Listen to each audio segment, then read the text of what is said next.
sy atsika fa ny fahasoavan'Andriamanitra miaraka amintsika. Isika fa ny fahasoavan'Andriamanitra miaraka amintsika noho izy roantsika sandrivaky sy asantsika miaraka aminy. Ny fianakaviana no taniketsa ipoiran'ny vocation. Déploie ton cœur et viens nous sauver. Délivre-nous de nous, délivre-nous de tout. Fasisika tokoa fa ny fahasoavan'Andriamanitra miaraka amintsika. Isika fa ny fahasoavan'Andriamanitra miaraka amintsika noho izy roantsika sandrivaky sy asantsika miaraka aminy. Fa olo raika atokotran'isika ao aminy, fianakaviana iray ao aminy, sy misy hevitrevitra ny olo no mampizara indraindray fa Andriamanitra i Jesoa lay mpiandrony tsara nanolotra ny aina olo raika ary ao amin'ny fiangonana ao amin'ny eglizy dia sambatra antsika mahasapa an'izay.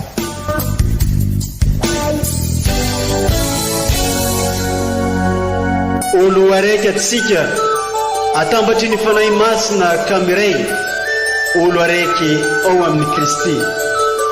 Fandaram-pampianarana iaranao amin'ny son excellence Monseigneur Benjamin Marc Caramarson eto amin'ny radio Fagniry.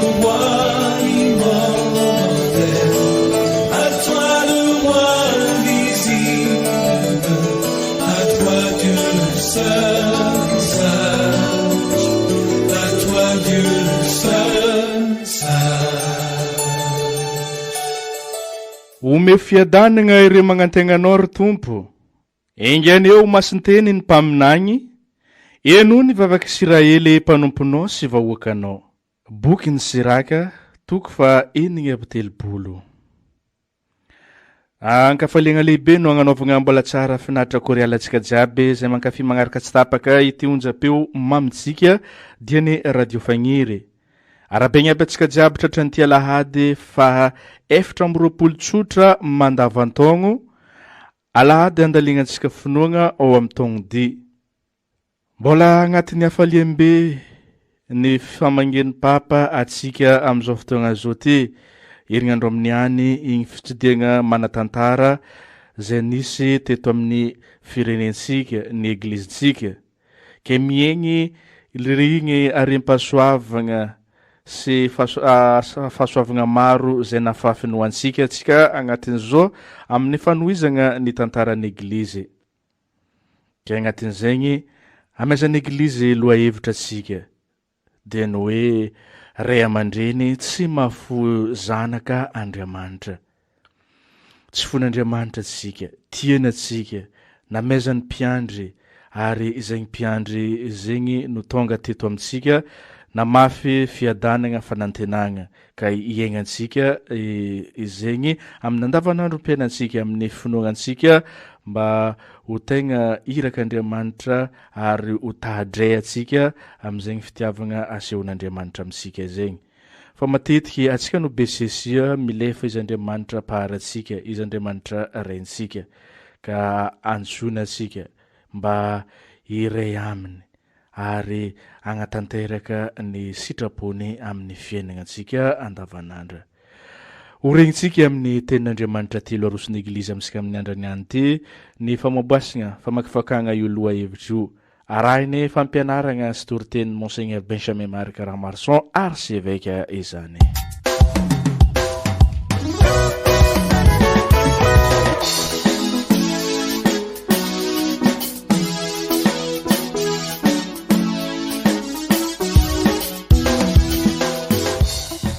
Fankalazagna ny tenin'Andriamanitra vaky teny masigny voalohany boky ny Exode. Tamin'izany andro zany mbola tany an-tendrombohitra Sinaia i Moizy no nataon'ny Tompo hoe mandehana midina ianao fa nanao ratsy be vava le vahoakanao nentinao niakatra avy any amin'ny tanin'ny Egypta. Nalaky ny vily niala tamin'ny lalana nasaiko nombany. Nanao zanakomby anidina ho azy izy ireo dia niankohoka teo anoloany io sy nanolotra sorona taminy ary nanao hoe, ry Israely io no Andriamanitrao izay nitondranao niakatra avy any amin'ny tanin'ny Egypta. Hoy ny Tompo tamin'i Moizy, hitako fa vahoaka mafiatoka io vahoaka io, ko ankehitriny avelao aho, oka iretany fahatezerako ireo, ka horinganiko, fa ianao kosa ataoko firenena lehibe. Nifona tamin'Andriamanitra Tompony anefa i Moizy ka nanao hoe, nahoana ny fahatezerana ry Tompo no dia iretra amin'ny vahoakanao, izay navoakanao avy amin'ny tanin'ny Egypta tamin'ny mpahefana lehibe aman-tanana mahery.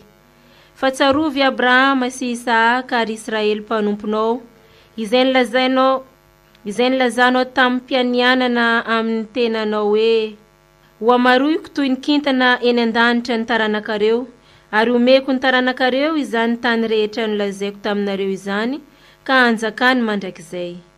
Dia nanenena ny Tompo ny ratsy nolazainy afitsoka ny vahoakany. Izany ary ny tenin'ny Tompo.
Taratasy voalohany masinday Paoly apôstôly ho an'ny Timote. Misaotra ny Kristy Jesosy tompontsika zay mankahery aho, ka nekeny ho mahatoky, ka nametrahany fandraharahana, dia izaho zay mpiteny ratsy fanahy, sady mpanenjika sy mpanao ankeriny, kanefa nahazo famindram-po aho, satria tsy fahalalana no nanaovako izany, no izaho tsy mbola nanampinoana, fa noho ny nomba ny finoana mampitiavana izay ao amin'ny Kristy Jesosy, dia ny hoapampana ny fahasoavan'ny tompontsika. Eny, teny marina tokoa sy mendrika hitokiana indrindra izao. Tonga tety an-tany Kristy Jesosy amonjy ny mpanota, ary zaho no lohany indrindra aminy, fa izany indrindra no nahazahoako famindram-po, dia ny mba hanamparany Kristy Jesosy ny habeny famindram-pony amiko aloha, mba ho fianarana ho an'izay hino azy ho amin'ny fiainana mandrakizay. Ho an'ny mpanjakany taona rehetra dia ilay tsy mety maty sy tsy hita maso, ary han'Andriamanitra tokana ny haja mamboninahitra mandrakizay. Amen. Izany ary ny tenin'ny Tompo. Isaorana ny Andriamanitra. Alleluia, Alleluia, Alleluia.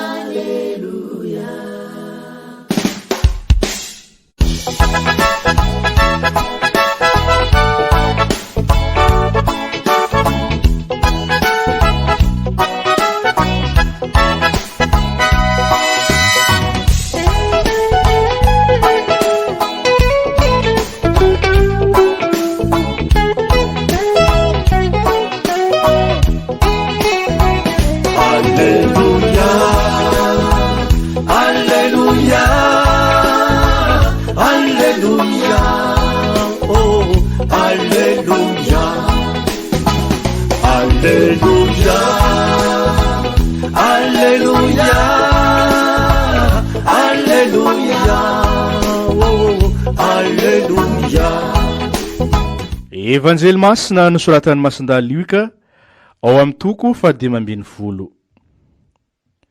Tamin'izay andra zegny nagnatogno iainan'i Jesosy ny publikanina sy ny mpanota, ka nimonjomonjo ny farizianina sy ny mpanora-dalàna nanao hoe ilay ty mandray ny mpanota sy miara-minagna aminy.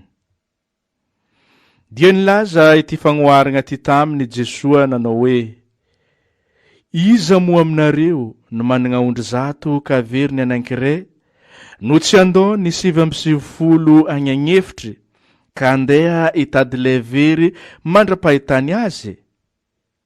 Ary raha efa hitany dia ataony eo antsorina ankafaliagna, ka no nitonga an-tragnony izy dia mamory ny sakezany sy ny olo mifagnakaiky aminy, ary manao amin'ireo hoe miara-mifaly amiko fa efa hitako ny ondriko very.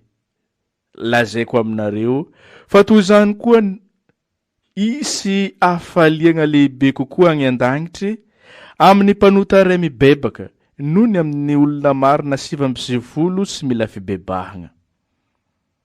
Sa iza no vehivavy managna dragy mafolo ka veriny anankiray no tsy ampirehitry jiro sy fafatragno ary tady azy tsara ambara-pahitany azy?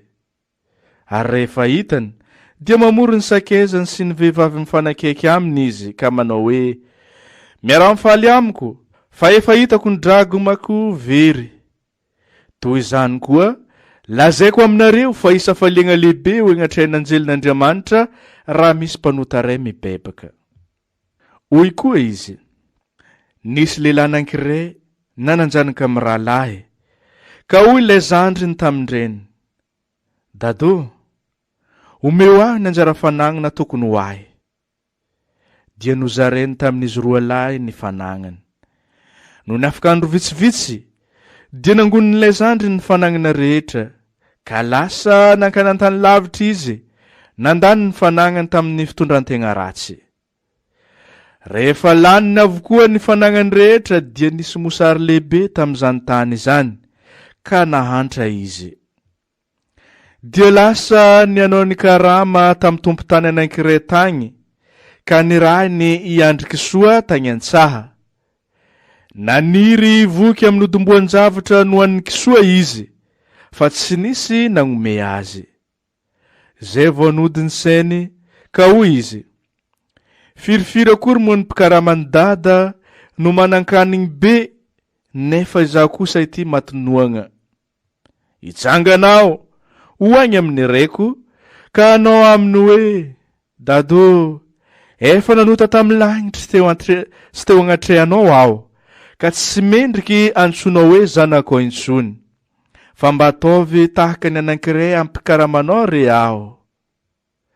Dia nienga izy ka lasa nankanamindreny. Mbola lavitra kosa izy dia natazagna azy reny, ka one nandododo ny tsena azy, ary namigny ny vozogno sy nangoroko azy. dia hoy ity zanany taminy: dado, efa nanota tamin'ny lanitra sy teo agnatrehanao aho, ka tsy mendriky antsonao hoe zanakao intsony. Fa hoy ity reny tamin'ny mpanompony: alao aingina ny akanjo tsara indrindra, ka ampiankanjo azy, asio peratra ny ratsan-tagnany, kiraro ny tongony, ary ento ny zanankombo matavy ka vonoy, dia aoka ihinagna sy ifaly isika. Fa ity zanako ty dia maty ka velogno indray, ary very ka hita indray. Dia nifaly izy rehetra. Sendra tagny antsaha kosa ny zanan'lahy matoa tamin'izay. Nonody sy mbia teo akaiky ny tragno, dia nandre zava-maneno sy dihy, ka niantso ankizilahy anankiray sy nanontany azy izay antony izany. Dia hoy le mpanompony taminy: tonga ny rahalahinao ka namono zanak'omby matavy renao, satria tafaverigny soamantsara izy. Dia tezitra izy ka tsy netiniditra, ary nivoaka ny reny ampandroso azy. Fa hoy navaliny andreny: indro efa ela no nanompoako anao, ary tsy mbola nandika ny didinao akory aho, nefa tsy mbola nomenao zanako sy ray akory ifalioko amin'ny sakezako, fa non tonga kosa io zanako io zay avy nandany ny fanagnanao tamin'ny vehivavy janga, dia namonoanao zanak'omby matavy. Fa hoy ny reny taminy: ianao anaka dia eto amiko mandrakariva, ka anao avokoa zay rehetra anagnako. Fa mety kosa ny manao fihinanam-be sy fifaliagna, satria io rahalahinao io dia maty ka velogno indray, ary very ka hita indray. Masina ny tenin'ny Tompo, derany eo anao ry Kristy.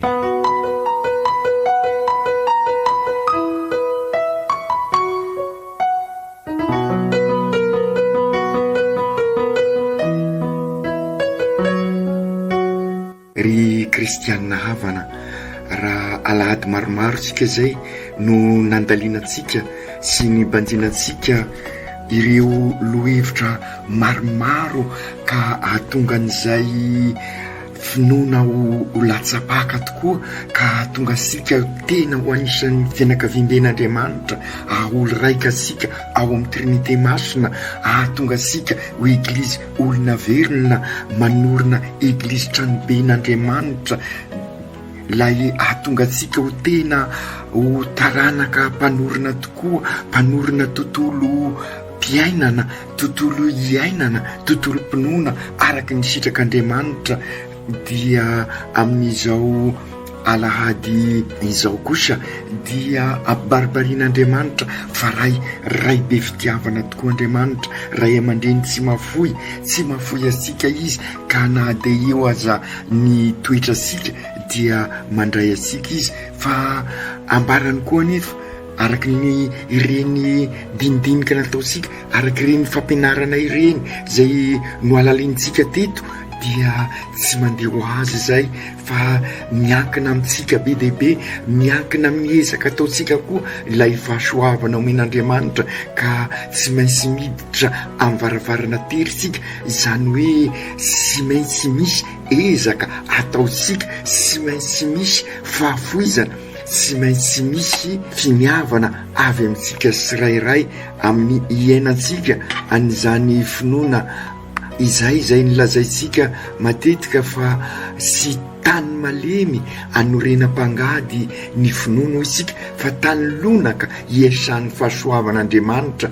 Ka izay indrindra io fiasana ataon'Andriamanitra io dia tsy miankina amintsika ihany koa, sy azo atao no isika ny misabaka, sy azo atao no sady manana fiainana tahaka izao no manana fiainana kristianina, mitaky toe-panahy maha-kristianina araky ny lazaisika. Katolika aho mandalina ny finoko, katolika aho mivelona ny finoko, katolika aho mankalaza ny finoko, katolika aho mandray atanana ny finoko, katolika aho mankalaza an'izay finoko zay hoy isika. Ka misy fotoana tokoa ary eo amin'ny fiainantsika mety akivesika ka amin'izao alahady mandavataona fa 420 izao dia manasa sikary ireo vakiteny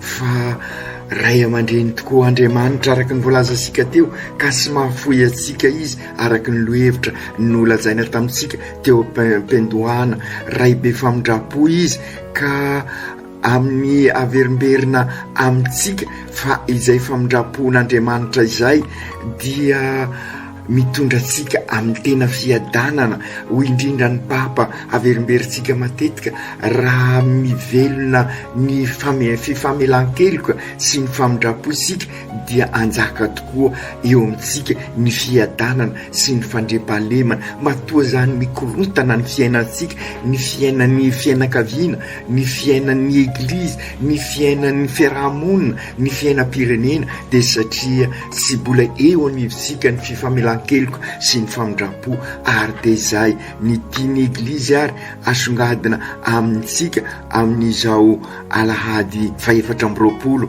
mandavataona izao ary kristianina ava malalana aokary osokafasika ny fosika aoka isika mba iverina ny saisika ka iezaka mba ho ahay andray any fampianaran'Andriamanitra tokoa ary indrindrindrindra mba handinika ny fiainantsika.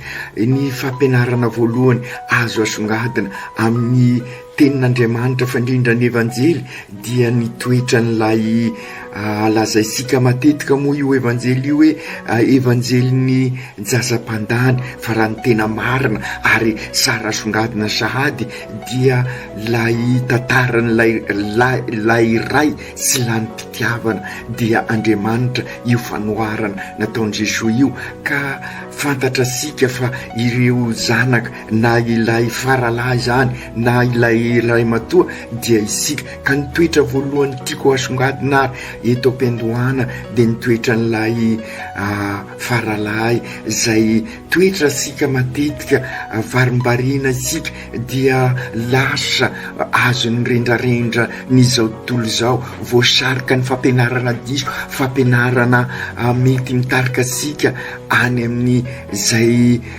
manarasy ny fiainantsika ary nindrisy manjary mirefarefa ny fiainantsika satria sy mifanaraka amin'ny sitrak'Andriamanitra. Andriamanitra sy manery atsika hitatsika io lay tantaran'io tovolahy io sika nomen'Andriamanitra fahalalana fa ny tena zava-dehibe koa nomen'Andriamanitra saina andinika isika ary izay ny tiako atongambana ry kristianina ava malala nomen'Andriamanitra saina andinika isika ka ampiasao izeresika aiza marina ny fiainantsika inona no anorenantsika ny fiainantsika zavatra mandalo miserana ve sa zavatra maropototra hitasika amin'ny tantaran'io tovolahy io fa varimbarina izy ka lasa amin'ny zavatra marefo dia marefo mety nazahoany fafinaretana vetivety ka avy eo izy tonga saina ka nahita ny fiainany refarefa ka izay fatongava saina zay dia niverina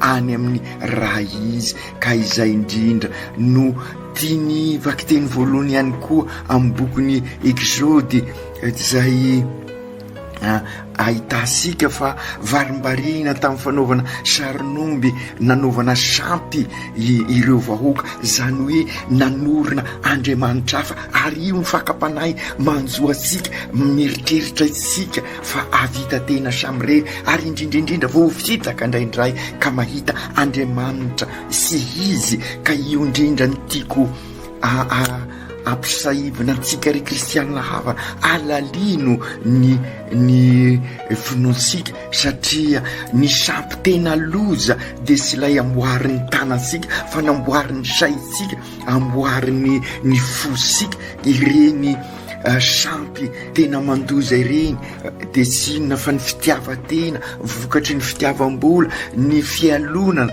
ny ireny fa fa ireny mahatonga asika siasiaro ny namana ireny ka manapotika ny namana. Ka izay indrindra no ananarany mivaky teny voalohany ny bokyny Moizy ary ny bokyny Exode ka nanaovan'ny Moizy fanelanelanana tamin'Andriamanitra. Ary dia izay izy Jesoa dia nanolotra ny ainy anafaka asika ka atonga asika mba ho tena zanak'Andriamanitra iverin-dalana ka ho tonga anorina tranoben'Andriamanitra araky ny zay lazaisika zay araky ny sitrak'Andriamanitra. Ny ilay zanaka faharoa dia toetrasika ihany koa io ka tsara ihany koa nasongadina azy. Matetika isika dia faly misikera ny hafa ary dia izay no manapotika ny fiainantsika. Sy mirahina isika, sy miray mikasaka ny tena marina, tsy miray mifanao soa, sy mikasaka ny soembonana fa mifanapotika ka sy mifandray. Ary dia izay no ananarana ny ray ao amin'ny fanoharana fa eo amiko mandrakariva ianao ka aoka ity zandrinao zay maty tao amin'ny fahotana ka velona indray andao hiara-baly isika. Ka izay indrindra eo anivon'ny eglizy fianakaviam-ben'Andriamanitra aoka isika mba hay ifamela heloka ahay andray an'izay famindrapon'Andriamanitra izay ka izay ny mitondra antsika amin'ny tena fiadana. Ary izay midika ny iray hira atao sika alohany mandray communion fiombonana amin'Andriamanitra ary fiombonana amin'ireo manodidina antsika fa indrindra ireo misy olana amintsika. Ka raha isika ary mifandray tanana ary matetika aza mandy maneho ny hafalitsika dia okary ahay ifamela heloka tokoa isika ary ahay fampizarany famindrapo satria zay ny tena dikany ombantsika mianakavy aneny fiadanany tompo. Ka raha ohatra isika mifampizaran'izay fampiadanana sy ny fifankatiavana izay dia izay nitondra sika amin'ny tena fiombonana marina lay communion raisitsika ry kristianina havana.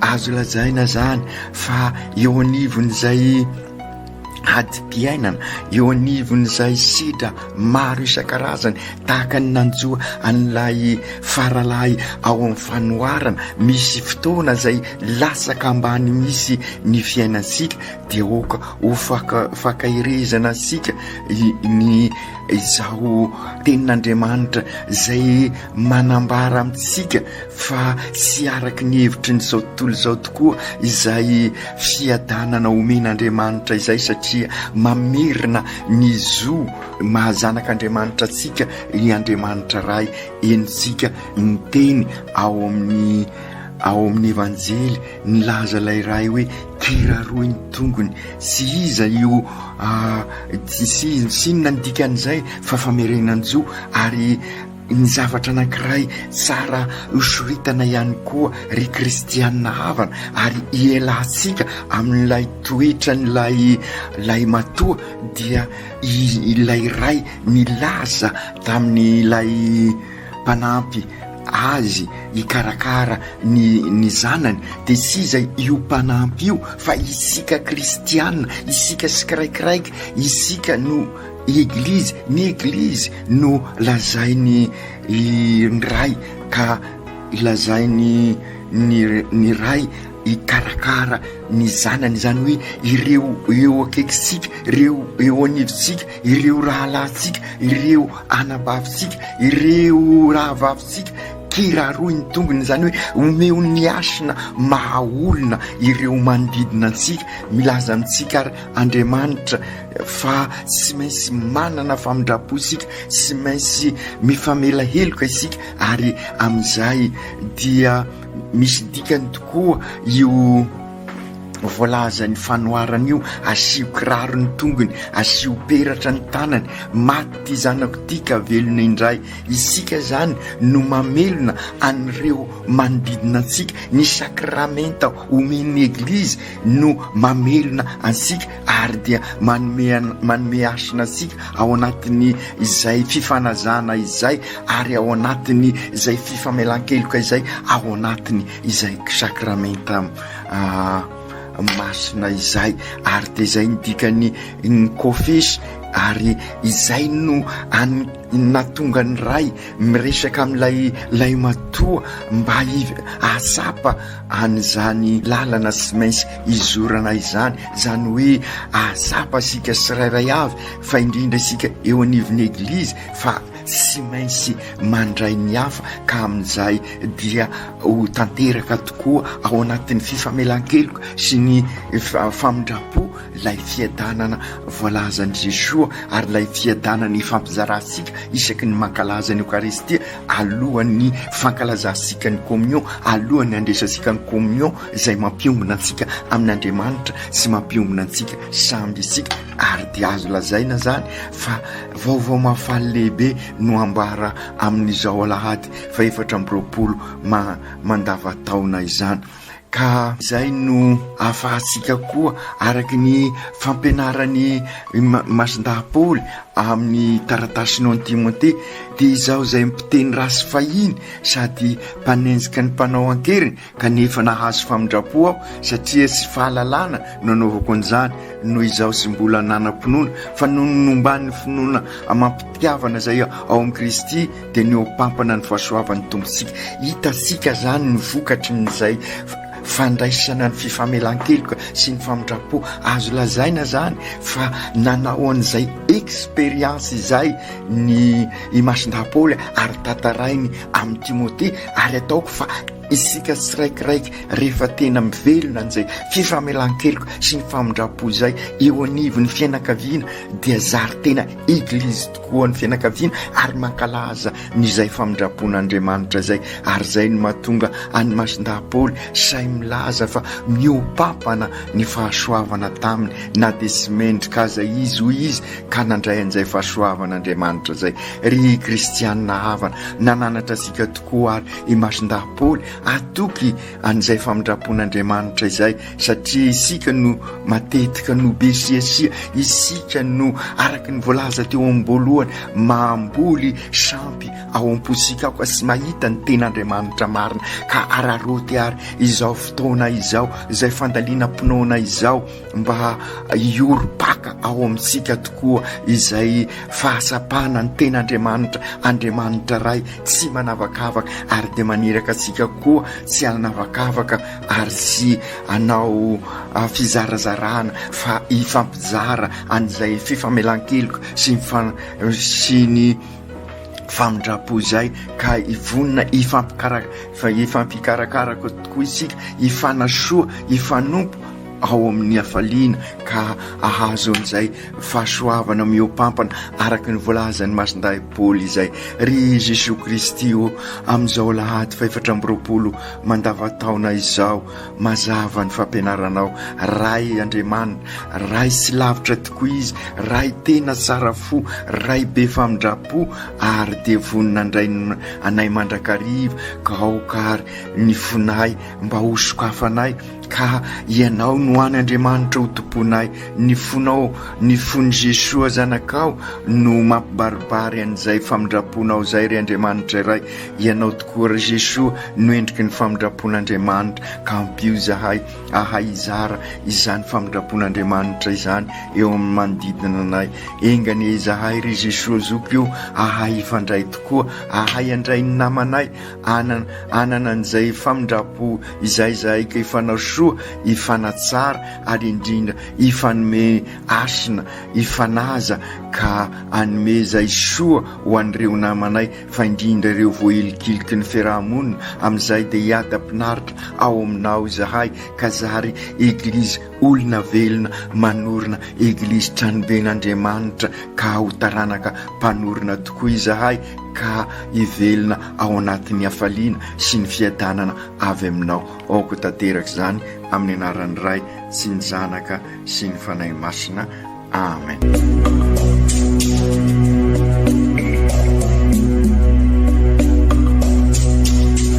Tsy atsika fa ny fahasoavan'Andriamanitra miaraka amintsika isika fany fahasoavan'Andriamanitra miaraka amintsika no izoatsika sandrivaky sy asantsika miaraka aminy. Ny fianakaviana no tany ketsa ipoirany vocation. Déploie ton cœur et viens nous sauver.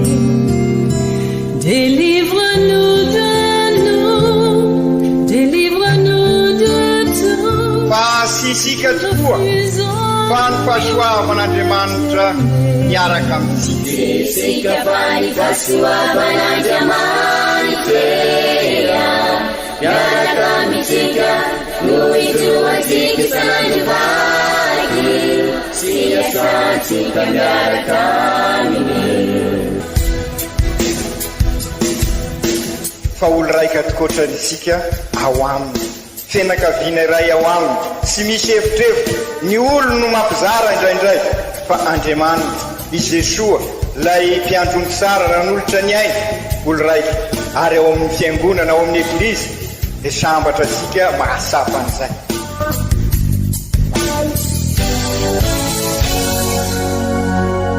olo araiky atsika atambatry ny fanahy masina kamiray, olo araiky ao amin'ny Kristy. Fandaram-pampianarana iarano amin'ny son excellence Monseigneur Benjamin Marc Caramarson eto amin'ny radio Fagniry.